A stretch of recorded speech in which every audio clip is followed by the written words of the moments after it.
Hello friends, स्वागत है आपका शर्मा जी की पाठशाला में। इससे पहले के पार्ट में हमने इम्पोर्टेंट टॉपिक को ही कवर किया है और ये उससे आगे का दूसरा भाग है। और आप पहले भाग को देखना चाहते हैं तो लिंक नीचे डिस्क्रिप्शन में है, वहाँ से जाकर इसके पहले भाग को देख सकते हैं, जिसमें केवल इम्पोर्टेंट पॉइंट का ही हमने बात की है। और इसी पार्ट में भी हम इम्पोर्टेंट पॉइंट ही बात करेंगे। आगे हम मेवाड़ को विस्तृत रूप से पढ़ेंगे। सिक्के की बात करें तो यहाँ पे बहुत सारे सिक्के चल रहे थे, जैसे पद्मशाही, भिलाड़ी, चांदोड़ी। चांदोड़ी जो है वो महाराणा भीम सिंह ने अपनी बहन चंद्रकवरी की स्मृति में उनके नाम पर चलाए थे। चांदोड़ी, चंद्रकवरी के नाम से चांदोड़ी सिक्के चलाए थे। और इनके साथ साथ जैसे कि बहुत सारे सिक्के थे, जैसे एलची, जो कि अकबर का जब अधिकार होता है तब एलची, उदयपुरी, चित्तौड़ी, दम ढींगला, स्वरूपशाही, त्रिशूला, भीड़करी, नाथद्वारिया और ये दम, इस प्रकार बहुत सारे सिक्के मेवाड़ में चलते हैं। अब इसके बात करें अफगान किसे, कि अफगान नरेश की अधीनता स्वीकार करने वाला नरेश। देखिए, अफगान नरेश जब शेरशाह सूरी जब इस पर आक्रमण करने की सोच ही रहे होते हैं, तब महाराणा उदय सिंह क्या करते हैं, महाराणा उदय सिंह चित्तौड़गढ़ की चाबी शेरशाह सूरी के पास भिजवा देते हैं। ऐसा कर्नल जेम्स टोड ने कहा है। वैसे अलग अलग इतिहासकारों के अलग अलग मत है, लेकिन कर्नल जेम्स टोड ने कहा है कि महाराणा उदय सिंह क्या करते हैं, चित्तौड़गढ़ दुर्ग की चाबियां शेरशाह सूरी के पास पहले ही भिजवा देते हैं, अर्थात अफगान नरेश की अधीनता स्वीकार कर लेते हैं। एकमात्र अवसर जब कुंभलगढ़ पर विदेशी आक्रमण हुआ है। देखिए, कुंभलगढ़ को अभेद दुर्ग बोला गया है क्योंकि कुंभलगढ़ पर सिर्फ एक बार ही विदेशी आक्रमण हुआ है, विदेशी अधिकार हुआ है, वरना ये कुंभलगढ़ अभेद दुर्ग ही रहा है। और वह आक्रमण महाराणा प्रताप के काल में अप्रैल में 1578 ईस्वी में, जब शाहबाज खां अकबर का सेनापति आता है, तब विदेशी अधिकार होता है।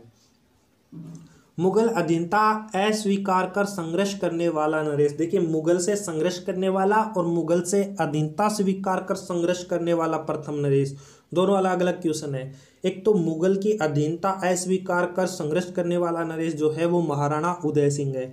लेकिन अगर पूछे कि मुगल से संघर्ष करने वाला प्रथम नरेश, तो मुगलों से सबसे पहले संघर्ष किया था किसने? मुगलों से सबसे पहले संघर्ष किया था महाराणा सांगा ने। मुगलों से संघर्ष में छापामार युद्ध पद्धति का प्रयोग करने वाला प्रथम नरेश, तो मुगलों से संघर्ष में छापामार युद्ध पद्धति का प्रयोग सबसे पहले महाराणा उदय सिंह ने किया था। और मुगलों से संघर्ष करने वाला राजपूताने का प्रथम नरेश, देखिए, मुगलों से सर्वप्रथम युद्ध जो है वो महाराणा सांगा ने किया था। किसके साथ? बाबर के साथ। और युद्ध जो है वो खानवा का युद्ध 17 मार्च 1527 ईस्वी में किया था।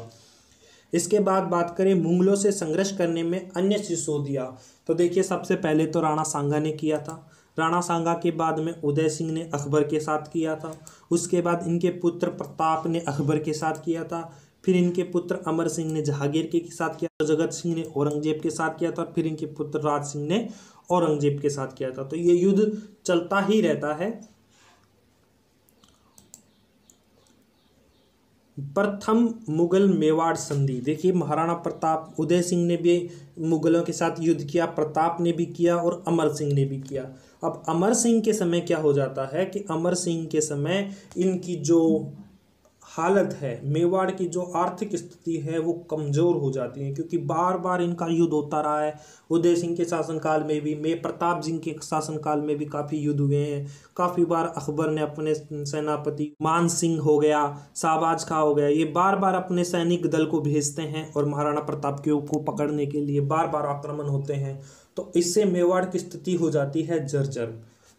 इसके बाद महाराणा अमर सिंह भी क्या करते हैं, इस युद्ध को जारी रखते हैं। परंतु जब इसकी स्थिति खराब हो जाती है तब अमर सिंह के पुत्र करण सिंह और मेवाड़ के जो सरदार थे, उन्होंने क्या, अमर सिंह के ऊपर जोर डाला कि अब इस युद्ध को बंद कर दीजिए। तब अमर सिंह के ना चाहते हुए भी मेवाड़ और मुगल के बीच संधि करनी पड़ी। तो अमर सिंह ने जहांगीर के साथ संधि की और यह संधि 5 फरवरी 1615 ईस्वी में हुई। इसके बाद बात करते हैं, देखिए यहाँ पे संधि हो जाती है, अमर सिंह और जहांगीर के मध्य संधि हो जाती है, और इस संधि के अंतर्गत जो चित्तौड़गढ़ दुर्ग है जिस पर कि किनका कब्जा होता है, मुगलों का कब्जा होता है, अकबर ने जो कब्जा कर लिया था, तो वो चित्तौड़गढ़ मुगल क्या करते हैं, अमर सिंह को सौंप देते हैं, किंतु कुछ शर्तों के अनुसार कि उस किले के ऊपर कोई भी, जैसे उसका पुनः निर्माण नहीं होगा, मजबूत उसकी दीवारें मजबूत नहीं की जाएगी। परंतु इनके पुत्र जगत सिंह, जब जगत सिंह शासक बनते हैं तो जगत सिंह क्या करते हैं, उस चित्तौड़गढ़ के किले का पुनः निर्माण करवा लेते हैं। तब फिर से औरंगजेब और जगत सिंह के मध्य युद्ध शुरू हो जाता है और फिर से मेवाड़ मुगल संघर्ष प्रारंभ हो जाता है। ब्रिटिश कंपनी से संधि की बात करें तो महाराणा भीम सिंह द्वारा 13 जनवरी 1818 ईस्वी को ब्रिटिश कंपनी से संधि हो गई थी। 1857 की क्रांति की बात करें तो 1857 की क्रांति के समय जो शासक थे वो स्वरूप सिंह थे, और जो कैप्टन थे वो पॉलिटिकल एजेंट कैप्टन सावज थे। 1857 की क्रांति में इसके बारे में पढ़ेंगे। दोस्तों इस वीडियो का कोड है 1500 और इसे कैसे डाउनलोड करना है इसकी वीडियो मैंने डिस्क्रिप्शन में दे रखी है, वहां जाकर देखें।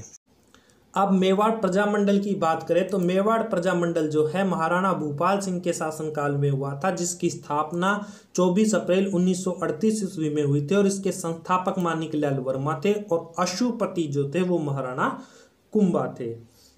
इसमें क्वेश्चन आ चुका है कि अशुपति कौन थे, वो महाराणा कुंभा थे। एकीकरण के समय अंतिम नरेश, तो देखिए एकीकरण के समय जो इनके नरेश थे वो महाराणा भूपाल सिंह थे, और तृतीय चरण में संयुक्त राजस्थान में मेवाड़ का राजस्थान में विलय हो गया था। तृतीय चरण जिसका नाम संयुक्त राजस्थान संघ था, उसमें मेवाड़ का राजस्थान में विलय हो गया था, और जिसकी डेट है जो है वो 18 अप्रैल 1948 है।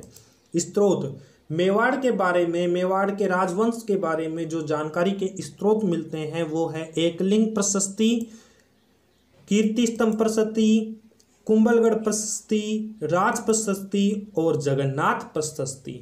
देखिए ये केवल 5 प्रशस्तियां हैं जो क्या करती हैं, मेवाड़ के बारे में जानकारी देती है कि मेवाड़ के राजवंश कैसे थे और उनके क्या क्या उपाधियां थी, उनका शासनकाल क्या क्या था, ये सब इन प्रशस्तियों में लिखा हुआ है।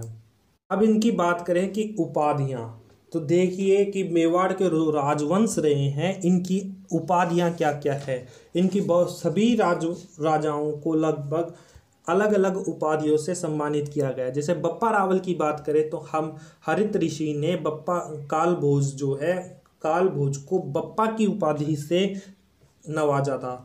तो जो कालभोज है वो बप्पा रावल के नाम से भी जाने जाते हैं। इसके बाद बात करें भारत का चार्ल्स मार्टल्स या चार्ल्स मादित्य, ये जो है वो बप्पा रावल को ही कहा जाता है। और अल्लट को आलू की उपाधि दी गई थी, आलू रावल की उपाधि। रण रसिक जो है रावल जेत्र सिंह को उपाधि मिली थी। अब रावल तेज सिंह को 3 उपाधियां मिली थी, उमापतिवार लब्ध पुरोड़ प्रताप, परम भट्टारक और महाराजा धीराज परमेश्वर। ये जो 3 उपाधियां हैं, उमापतिवार लब्ध पुरोड़ प्रताप, परम भट्टारक, महाराजा धीराज परमेश्वर, ये रावल तेज सिंह को मिली थी। देखिए ऐसी ही 3 उपाधियां जो है वो अर्णोराज, अजमेर के राजा जो चौहान वंशीय राजा है, अर्णोराज के पास भी है, और रावल तेज सिंह के पास भी ये तीनों उपाधियां है। उसके बाद बात करें शत्रुओं का संहार करने में सिंह के समान सूरवीर ऐसा रावल समर सिंह को कहा गया है। और कीर्ति स्तंभ प्रशस्ति में विषम घाटी पंचानन राणा हमीर सिंह को कहा गया है, और राणा हमीर सिंह को रणिक रसिक प्रिया टीका में वीर राजा की उपाधि दी गई है। अब बात करें मेवाड़ का उदारक, तो देखिए मेवाड़ का उदारक जो है वो राणा हमीर सिंह को भी कहा गया है और भामाशाह को भी कहा गया है। अब आपके पास ऑप्शन में अगर राणा हमीर सिंह आता है तो मेवाड़ का उदारक राणा हमीर सिंह, और अगर यहाँ हमीर सिंह ऑप्शन में ना आके आ जाए भामाशाह तो वहाँ पे हमें भामाशाह को टिक करना है। उसके बाद बात करें मेवाड़ का विषम पितामह, तो जो युवराज चुंडा थे जिन्होंने आजीवन राज न करने के लिए विषम प्रतिज्ञा ली थी, तो इसके कारण उन्हें विषम पितामह कहते हैं, क्योंकि इन्होंने भी विषम पितामह की तरह ही आजीवन राज ना करने की कसम उठाई थी। और इन्होंने अपने माता के कहने पर अपना जो राज्य है वो छोड़कर चले गए थे, तो इनको मेवाड़ का राम भी कहते हैं। पृथ्वीराज सिसोदिया को उड़ना राजकुमार कहते हैं। और राणा सांगा जिन्होंने बाबर के साथ युद्ध किया था, तो उन्हें हिंदूपति कहते हैं, सैनिक भग्नावेश कहते हैं, खंडिक सैनिक कहते हैं, सैनिक भगन अंश कहते हैं। कल्ला राठौड़ को 4 हाथों वाला देवता कहा है। और महाराणा प्रताप को कीका, हल्दी घाटी का शेर, मेवाड़ का शेर, मेवाड़ केसरी, मेवाड़ का रक्षक, हिंदू से सूरज, वीर शिरोमणि, ऐसा महाराणा प्रताप सिंह के लिए कहा गया है। ओ नीला घोड़ारो अस्वार, ऐसा ये भी महाराणा प्रताप की ही उपाधियां हैं, महाराणा प्रताप के उपनाम है, महाराणा प्रताप को ही कहा गया है। मेवाड़ का करण, चूंकि महाराणा प्रताप को आर्थिक मदद की थी भामाशाह ने, इसलिए मेवाड़ का करण कहा गया है। विजय कटकाऊ महाराणा राज सिंह को कहा गया है। अब बचते हैं महाराणा कुंभा। तो महाराणा कुंभा जो है उनको ने के कुल 108 प्रकार की उपाधियां धारण की थी, जिनका वर्णन कुंभलगढ़ प्रशस्ति और विजय स्तंभ प्रशस्ति, ये विजय स्तंभ प्रशस्ति जो है वो कीर्ति स्तंभ प्रशस्ति ही है, इसके अंदर इसका वर्णन किया गया है। कुल 108 प्रकार की है जो आगे हम पढ़ेंगे, जिनमें से कुछ जो इनकी उपाधियां हैं उनके बारे में हम पढ़ेंगे।